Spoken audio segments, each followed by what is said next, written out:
একজন নারীর স্বামী কোথায় নাই, তার কাছে নাই। আল্লাহ রাসূল বলেছেন ওই স্ত্রীর বিছানায় পর্যন্ত গিয়ে একটা পুরুষ বসতে পারবে না। বলে হুজুর কেন গো, বসতে নিষেধ করেছেন কেন আমার নবী? কারণ একজন বেগানা পুরুষ আর একজন বেগানা নারী যখন একই জায়গায় থাকে, তার মধ্যে তৃতীয় জন থাকে বন্ধু, শয়তান। আমি ছোট্ট একটা আয়াত তেলাওয়াত করেছি বন্ধু, ওয়াকারনা ফি বুয়ুতিকুন্না ওয়ালা তাবাররাজনা তাবাররুজাল জাহিলিয়াতিল উলা। আমার আল্লাহ এই আয়াত কিন্তু পর্দার আয়াত। কিসের আয়াত? এই ওয়াজ কার ওয়াজ? পর্দার ওয়াজ। আপনারা বলেন পর্দা কার জন্য?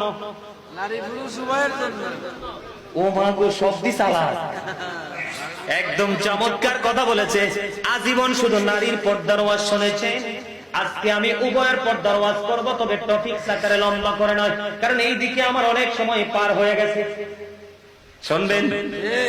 আমার আল্লাহ ডেকে ডেকে বলতেছে নারীদেরকে, নারীরা তোমরা তোমাদের ঘরের মধ্যে অবস্থান করো। কি করো? তোমরা ঘরে অবস্থান করো। ওই জাহিলি যুগের নারীদের মতো তোমরা কি করো না, তোমরা নিজেদের রূপ বের হয়ে অন্য কোন পুরুষকে তোমরা দেখাইও না। জোরে জোরে বলেন না আল্লাহু আকবার।